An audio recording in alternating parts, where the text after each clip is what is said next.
We hear a lot of stories about God swept in and he took my desire to drink away like that. Or I could walk only 5 flights of steps and suddenly I was running, a tennis field. The miraculous comes in many forms. And some of the deepest ways that we need healing is in the inner healing realm. When I was 28 years old, I had already suffered with IBS, which is irritable bowel syndrome. So that's fun. You have, episodes of diarrhea and then constipation. And there was not a doctor on the land that could handle it because it absolutely doesn't really take to the meds that are prescribed. So I went to this little Jewish guy and he had his little beanie on his head and, very prim and proper. And he's like, wow, something happened to you. And I'm like, what are you talking about?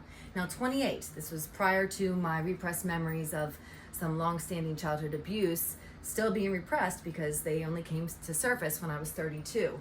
Needless to say, this emotional distraught was tying knots in my intestines and in my system. So he said, something's happened, you need to figure out what it is, but I believe that once you get this emotional issue healed, your symptoms will go away. And I'm like, this is preposterous. Just give me a pill already. And he's like, no can do. It's not going to work. Knock yourself out if you want to give it a whirl. But I'm telling you, this is what you need. You need some kind of inner healing.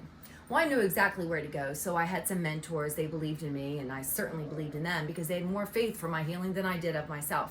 So I show up, and it was a particular day where I just was at my wit's end. And lo and behold, I was focusing on the part of me that was very afraid.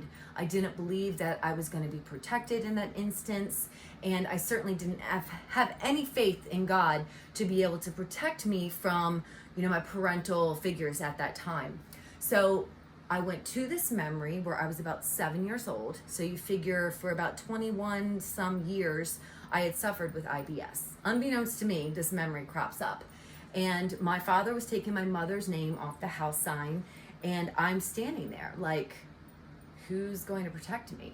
What am I going to do? And it was all kinds of emotion, basically tied in knots.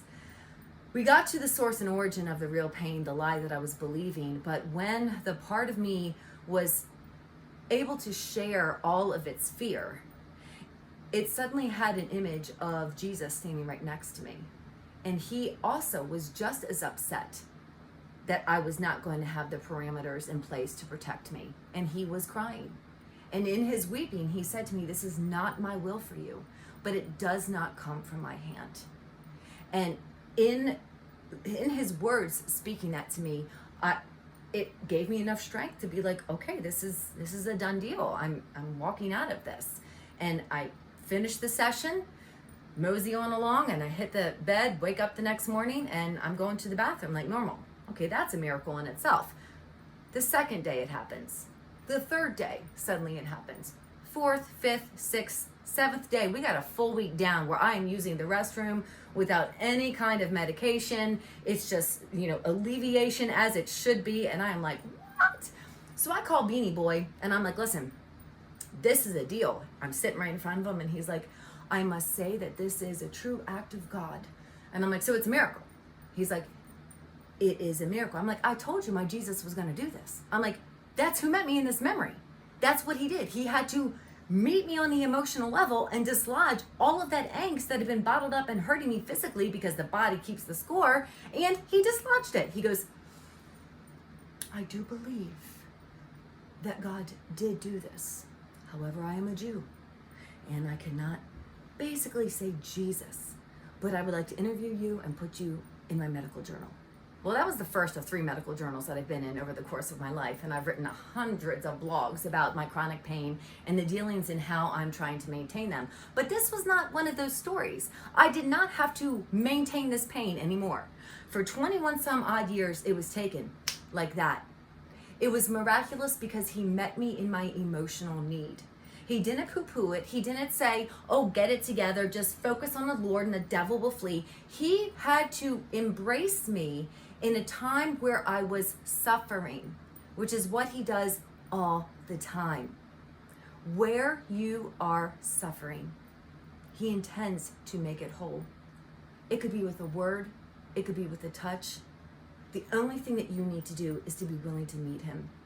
Willingness is the one thing that we need in order to have an encounter with God, because out of curiosity, the parts of you that are just longing for some relief, longing for understanding, even the parts of you where, you judge yourself and you're like, man, you really struggle with this. Are you ever going to get it right? Are you ever going to get it together? And then the parts that judge God, that are like, how can you allow me to continuously suffer when I fast and pray and I've asked you and received all kinds of intercession for the sake of you healing me? But keep asking, because in your pursuit, it says, as you seek, you will find.